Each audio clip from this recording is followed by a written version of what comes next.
Hello and welcome to the Matt's Movie Reviews podcast. I am your host, Matthew Pejkovic, and this is episode number 604. Out now in select theaters in the US and on video on demand is Night Shift, a horror thriller that stars Phoebe Tonkin as Gwen, a new employee at the All Tucked Inn Motel whose first night on the job brings surprises both supernatural and macabre. Also starring Lamorne Morris and Madison Hu, Night Shift proves to be a solid addition to the pantheon of great hotel motel horror movies. And joining me now on the podcast is the writers and directors of Night Shift, Mr. Ben and Paul China. How are you both doing today, boys? We're doing well, mate. How are you? Yeah, we're doing great. Thank you for having us. Well, thank you so much for joining me. And thank you so much as well for reaching out and letting me know about Night Shift, because I watched the movie a couple of nights ago. Loved it. I have so many questions to ask about it. I guess the first thing I have to ask Paul is, so it's been a little while since Crawl, the movie you shot here in Australia, actually. And I know in between you guys had a number of projects. You had your screenplay for Sweet Virginia go ahead as well. Some things fell through, so I'm sure on your end it's really good to have not only a project up and running, but have your names on there, both of you guys, Paul and Ben, as the China brothers, on the marquee, on the movie, and out now for people to see. Absolutely, man. It felt like a restart in many ways, particularly with embracing the genre. I think with Crawl played more along the lines of being a thriller as opposed to being a horror. And so knowing that we wanted to sort of dive into what we love the most, the horror genre, first and foremost, we decided to really band together because two heads are stronger than one, and we barely make up one individual as it is, don't we, bro? Yeah, that's true. And it's been a long time since Crawl. Like making movies can be quite sort of trepidatious, and as you said as well, like projects can easily fall through, and we've certainly had our fair share of them. And then writing scripts for others, and then we worked on TV for a little bit. But our passion was always filmmaking, so we just tried really hard to get this project Night Shift off the ground, and thankfully we did because we're really passionate about it. So, as I said in my intro, creepy hotel motel horror movies, it really is a staple in the horror genre. People talk about Psycho and The Shining. One of my personal faves is a little segment in a film called In the Mouth of Madness, John Carpenter, the Hobbs End Hotel that's in that. That's another one as well. What I love Yeah. about Night Shift, though, is this is a movie that likes to kind of mess with convention. You guys came in there. There's tributes, little tributes to some of the movies I talked about, but you want to make your own as well. So Ben, when it came to putting this movie together, what was it that you did want to do in regards to the genre, and what is it that you didn't want to do in regards to the genre as well, so you can make Night Shift a movie stand on its own within this pantheon of other great hotel motel horror movies? Great question. We wanted to sort of take a fresh approach. Like audiences are very familiar with the concept of motel horror subgenre films. So we were like, we want to tell something that was familiar that audiences can be acceptable to, but then take a fresh spin on that and try to provide them with something that is quite unique and that they haven't seen before. So by doing that, we obviously want to like tip our hat to other films that have previously been set in motels, but then have our own sort of original take on it and just try to give something, yeah, a bit more unpredictable, Yeah. perhaps. Mm. And it was trying to sort of subvert expectations, like Ben was saying, but also at the same time kind of mirror psychological horror with supernatural horror. So you're sort of giving audiences the best of both worlds. And in the third act, it pretty much progresses into a slasher film. But really to sort of go above and beyond ghosts, so to speak. Paul, I think one of the things that really helps as well in the movie is when you have like Lamar Morris play the hotel manager. Usually the hotel manager in these movies are kind of like, pathetic, creepy, slimy kind of characters. He's the opposite of that. He's really charismatic, he's personable, he's funny. Having that kind of trope and nipping and crossing it out and replacing the stuff else, I think is really essential to setting a tone for the movie, because I think a lot of people might expect the portrayal to be one way, but you just been a whole 180 with it. Absolutely, man. And like Lamorne was top of the list for us for that role. In any other sort of cliched version of this, you have like an older, cantankerous character that's running a motel and everybody's afraid of. But we really want to run in the opposite direction, like you were saying, and to really sort of set the tone for the film, which is we believe that comedy is as important as the scares, so that you are laughing as much as you are sort of screaming. And by casting Lamorne in that role, hopefully it really sets the tone beginning in the film. Yeah, absolutely. It's providing those moments of levity to give the audience some release and perhaps something that they won't expect from it. Like, yeah, having Lamorne play the motel owner just really feels like a unique approach to this subgenre. Ben, speaking of casting, Phoebe Tonkin is really terrific as Gwen, the main protagonist in the movie. What I really love about her performance, and she's done like horror stuff before and everything else. What I really love about her performance in this is the stillness that she's able to establish a lot of times in the movie. I think silence is something that's incredibly essential in movies like this because if you just think about your real life moments, the moments where you catch your breath and you're silent and your mind's playing tricks on yourself, it's done really well. And Phoebe does that excellent in this movie as well. And she's on the camera, I say probably around 95% of the time as well. Like it's stuck on her on the thing. So having Phoebe in the role, is this something that you wrote with her with in mind? Is it something that when you cast her, you knew, yep, I got Mike Gwen right here and I knew we're gonna pull this thing off? Yeah, I think like when we saw her, we realized that this was our perfect Gwen. And we still, stand by that. She did such a tremendous job. And like you said, she's on screen for 95% of the time, mostly by herself as well. We have to find someone who can really hold the audience's attention. You can just look at and really feel the emotions that she's going through, that fear, that trepidation, and to fully be on her side. And she had that in abundance. She was terrific, really was terrific from the get-go. Please support Matt's movie reviews on Patreon. Get access to exclusive content, request movie reviews and top 10 lists, and help support my work. Please click on the Patreon link in the description below. And Paul, I know like the term scream queen gets, put around quite a bit, but I think it is essential to have a really good kind of, scream in you. And I actually wrote down in my notes, I wrote down Phoebe Tonkin, great scream in my notes here because when she screams, she puts all in on it. Um, it might be a weird question. I might ask weird questions throughout this thing. How essential is a scream needed for a protagonist in a horror movie? If someone is perfect in every other facet, but a scream doesn't work, does that kind of put the kibosh in casting the person in a movie? Yeah, that's actually a fascinating question because we didn't really have an audition process for this, so we only knew what a Phoebe's scream was going to be like when we turned up on set, and I mean, it blew our socks off. We've got to be completely honest, and again, it really does set the tone and take the film to another level to a certain degree by providing that level of fear on screen, and she just did not disappoint. I think the first time we heard a scream was when we were doing the sinkhole Yeah, scare. yeah. And maybe because we were surrounded in an empty pool and got the hollow walls, and it just I mean it was ferociously loud and brilliant. And yeah, we couldn't be more pleased with it. You should be because it is a great screen, I think. Um, I want to talk about another casting essential that you guys have in this movie, Ben. Patrick Fleischer and Lauren Bowles. So they're in one scene, well, one and a half scene if you count the little other bit that's in it as well. But you had them for one day. Terrific actors. They're the type of actors that when they appear in a movie, no matter how much screen time they have in the movie, they're probably the most memorable part of that movie. I mean, Patrick himself, like when anyone talk about like Mulholland Drive, for example, they think about that scene where he's in the diner, right? Yeah. And there's so many other things that both Patrick and Lauren have. From what I understand, Lauren was cast first, and then she kind of went, "Hey, Patrick kind of read this and I liked it as well." Is that pretty much how it kind of worked out? How you got both of them in the movie? But yeah, spot on, mate. Like Lauren auditioned and we loved her. And then she told us she knew we were looking for the role of her husband, and she went, "My husband's actually Patrick Fisher," which we couldn't believe it. And he was really interested. And so we just thought, well, if we get both of them, that's just going to be a dream come true, particularly with Patrick's pedigree and his filmography behind him. And it worked out so well because, like you said, Patrick is really a scene stealer, and he turns up Mm. here for this one scene that's so forceful and loud and almost over the top to a certain degree. He just brought it in abundance and just absolutely knocked out the park, as did his wife Lauren. She was tremendous as well. So it just felt so very fitting. Yeah, we couldn't be more pleased. I think we only had them for one day on Yeah, set. yeah. And I remember it was just such a tremendous day. I think I even remember Phoebe saying it was her favorite day of shooting because they just acting opposite Patrick and Lauren was yeah, a force of nature. They were remarkable. They were remarkable. And I think what's really great about what Patrick brought to, especially, is the viciousness.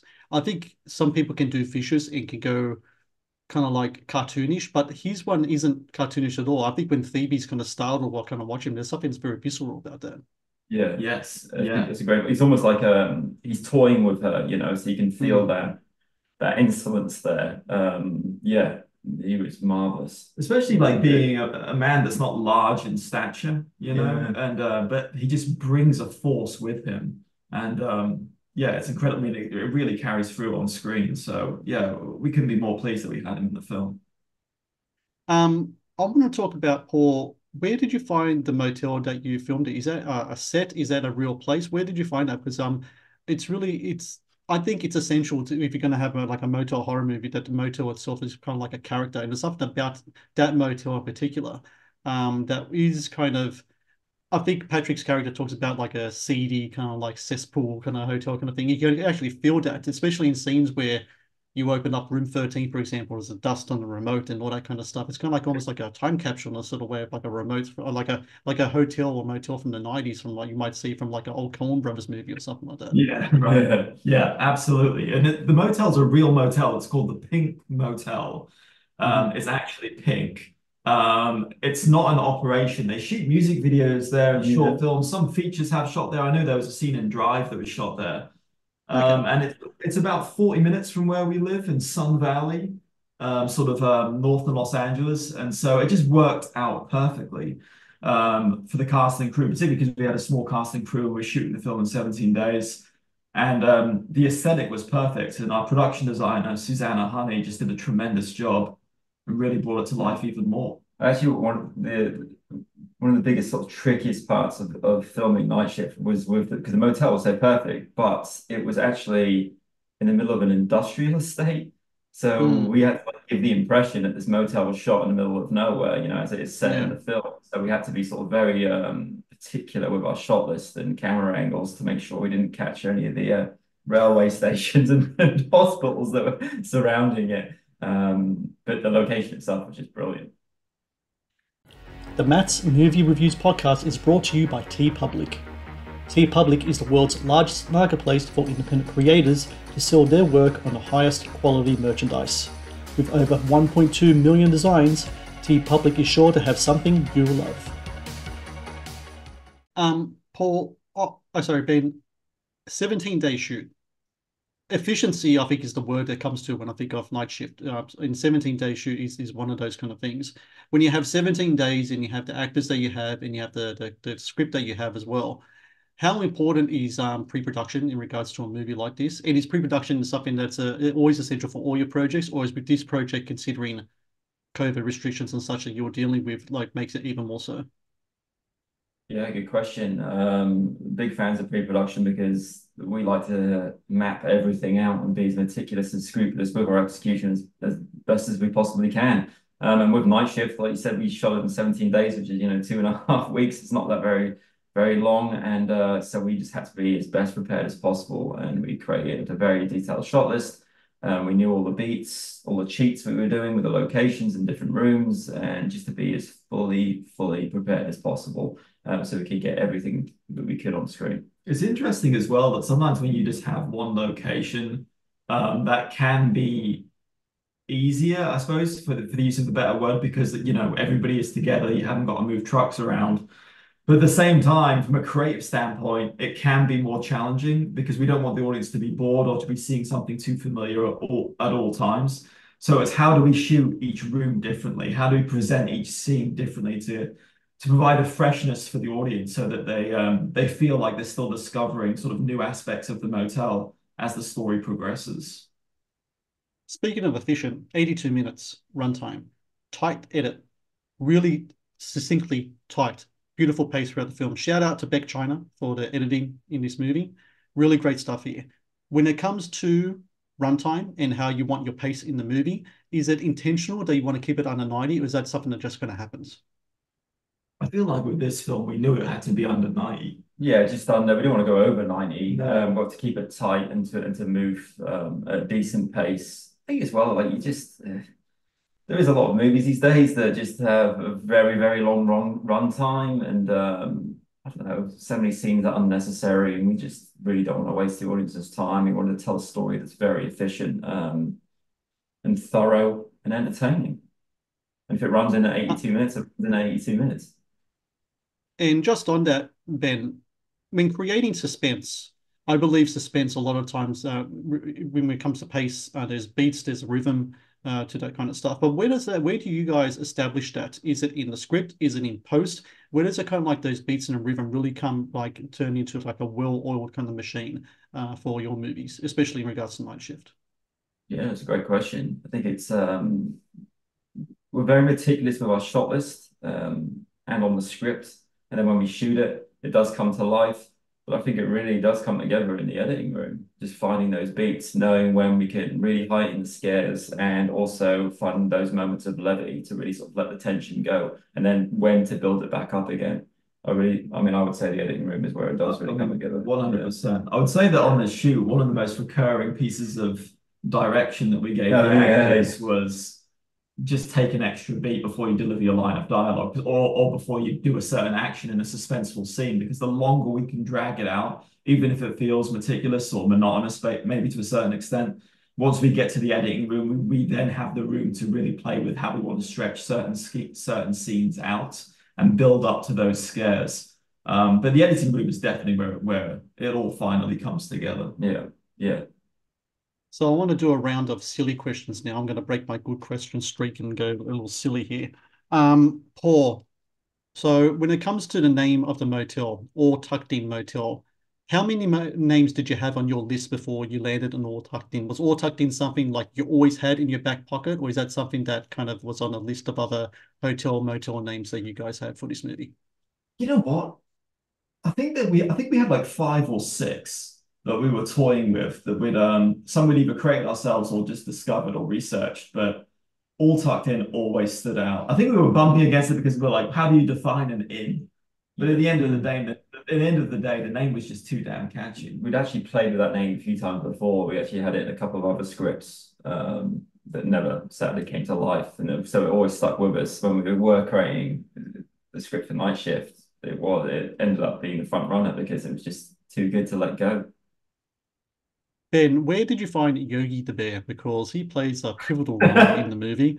I think he joins Winston in great kind of like artificial objects kind of like in movies. So where did you find Yogi? And where is Yogi now? Yeah, very good question. We knew we wanted something quite grand for that for that, and our production designer Susanna Honey, she went and got, I think, was it, It was a warehouse somewhere, wasn't yeah, or an abandoned warehouse somewhere that she picked up a bunch of stuff, it? Okay.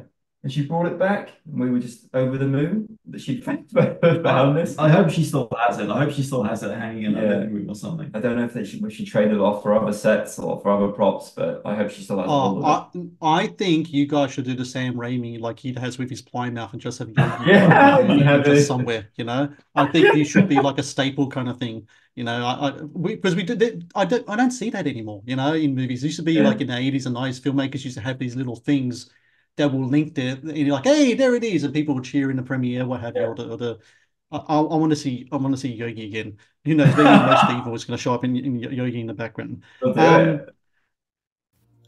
the Matt's Movie Reviews podcast is brought to you by Amazon Prime Video. One of the best on-demand streaming services available, Amazon Prime Video features exclusive Amazon originals as well as popular movies and TV shows. Watch Amazon Prime Video anytime, anywhere. All right, next one. So there's a scene in the movie where you're dealing with rats. The rats, real, stock footage, CGI. Well, I'm not going to say CGI because I'm not sure what type of budget you have, but what's the rats casting like in this movie? The rats were real and they were extremely friendly. They were so sweet. And yeah, it was so sweet that the animal wrangler brought them on set, and yeah, they were adorable. So it made it very easy to work with, but obviously it became quite tricky since they had to come across as being a little bit um, fearful. But they were very easy to work with. And then we can just, enhance it with some blood and some good score to make it really come across effectively. All right, last one for both of you of my silly questions. So you're out at midnight, you need somewhere to stay, and you have three options in front of you. And let's not put geography into this because it's going to just confuse stuff. And you know all about these hotels, and you know you've seen the movies, but they just popped up in real life. So you got the Bates Motel, got the Overlook, or you got the Hell House place from the Hell House LLC movies. Of the three, and you know exactly what's going to happen when you go on them, which one are you going to stay in that night for one night? I mean, I'm going to say Overlook because it's so large, and so if I ever did get scared or very fearful, I could leg it and try and get to another area. Whereas if I was in the Bates Motel, or I felt I'd be a bit stuck. My counter argument to that is that we don't know how many ghosts are in the Overlook, right? Specifically, so therefore, no matter how far you run, you could still be haunted. Whereas at least in the Bates Motel, you're only running from one madman, so perhaps you can barricade yourself in a bathroom and pray for the best. I'm going to say Overlook because they got the biggest kitchen and they got a fridge full of ice cream. People tend to forget that. Ice cream can help you through the worst of nights. And trust me, I'm a guy who has had ice cream. I can't have ice cream because I'm like, lactose intolerant. So if I'm going to have shit my pants one night, I'm going to do it in ice cream. So, all right. So last question here. So here we got Night Shift. I saw in your IMDb, Most Evil was something that's on your filmography or something that's coming up next. Is that something that's progressing along as well? Are we going to see less of a gap time this time for the next China Brothers production? And if so, is that something that you guys are jumping on pretty quickly? I mean, we have, without giving too much away, there's another project of ours that is effectively right around the corner. That's the way that it's looking. We don't want to. Yeah, it's not Most Evil. It's a different one, but it's a much bigger project. So hopefully we'll get a lot more money than we did on Night Shift and a lot more time. But it's without giving too much away, it's looking very promising. Awesome.